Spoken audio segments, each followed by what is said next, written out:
Salut tout le monde, c'est Okami et dans cette vidéo, je vais vous présenter mon matériel de dessin 2022. J'ai déjà fait une vidéo sur ça mais c'était il y a un an donc ça date un peu. Allez, c'est parti! Donc on commence avec ce critérium que j'utilise pour faire environ à peu près tous mes croquis. Donc la mine c'est 0,5, je crois que c'est la taille un peu basique. Et puis il y a une petite gomme à l'arrière qu'on peut faire remonter quand on n'en a plus. Donc c'est super sympa, faut juste penser à recharger quand il n'y en aura plus du tout. Voilà. Et du coup pour gommer le critérium, c'est tout simplement une gomme mie-de-pain que je vais utiliser généralement. Une gomme mie-de-pain, pour ceux qui savent pas ce que c'est une gomme qui ne laisse pas de petits détritus donc quand on va gommer et qui peut un petit peu comme une pâte, voilà, donc qui va être très utile. Et puis après pour gommer les choses beaucoup plus marquées, j'ai une véritable gomme Faber-Castell bleue qui est aussi pratique, mais franchement toutes les gommes fonctionnent. Et pour finir pour les gommes, une petite gomme électrique d'Erwen qui est vraiment super pratique, je vous la recommande. On continue sur les 4 principaux liners que je vais utiliser. Donc il y en a un gris et 3 noirs, un de 0,5 mm, un autre de 0,1 mm et l'autre de 0,8 mm. Ils sont tous assez pratiques, j'ai envie de dire. Voilà, ils sont de bonne qualité, ils s'abîment pas trop lors de ce qu'on va gommer. Et après, je vais en avoir d'autres marques, donc de graphite, un de Micropigma Brush, qui est franchement super pratique quand on veut donner des petits effets, voilà. Je vous le conseille aussi, il est franchement de bonne qualité, j'ai bien rentabilisé mon achat. Et d'autres de chez Action, donc cela ça va être avec des pointes biseautées, ils sont pas non plus ouf mais c'est plutôt pour faire de la calligraphie donc je les ai pas trop utilisés, sauf quand vous avez des grosses zones de noir à remplir ça peut vraiment être super pratique. Et pareil vous en avez de tailles différentes. Et pour finir j'en ai deux couleurs, donc un rose et un autre un petit peu argenté.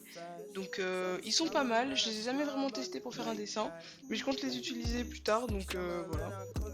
Pour finir, j'ai deux stylos blancs, donc un gel pen pour faire tout ce qui va être reflet blanc, et puis j'ai celui Faber-Castell que vous avez déjà vu normalement plusieurs fois en vidéo je pense, donc celui-là il a une mine un petit peu plus souple que l'autre.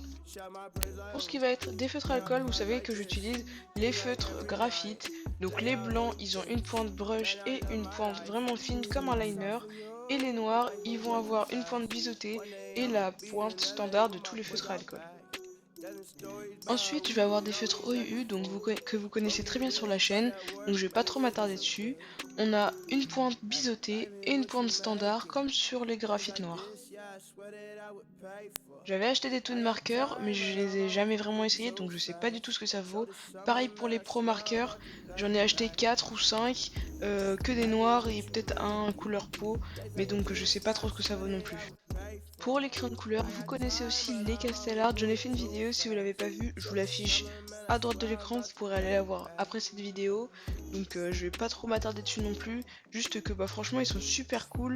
Le problème de manque de teinte, ça j'en avais parlé aussi dans la vidéo, des teintes de couleurs bien évidemment, sinon les autres couleurs je trouve que c'est plutôt sympathique. Et j'ai rien à dire de plus dessus. J'ai aussi acheté récemment des crayons de couleur de chez Action, donc je les ai jamais essayés. Il y a beaucoup de couleurs quand même.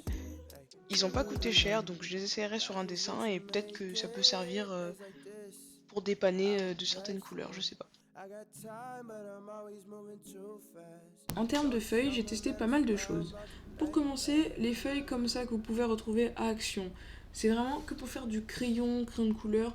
Les feutres alcool, ça va boire toute votre encre et après vos feutres ils vont pas durer très longtemps.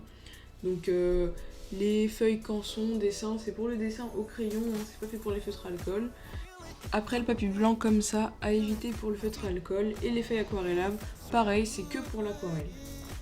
Ensuite ça va être des feuilles très fines, beige un peu, donc ça va vraiment être que pour le crayon de papier, comme des petits croquis. Pour les feutres alcool, comme d'hab, les feuilles Bristol, très lisses, vous avez vraiment l'habitude de les voir dans les vidéos. C'est vraiment ce que je vous conseille, je trouve que c'est une des meilleures feuilles, voilà, pour utiliser les feutres alcool. Après j'ai aussi quelques petits cahiers de dessin, quelques petits carnets de dessin comme vous voulez, donc que j'ai acheté à Action, deux que j'ai acheté à Action, donc pour vraiment pas cher du tout.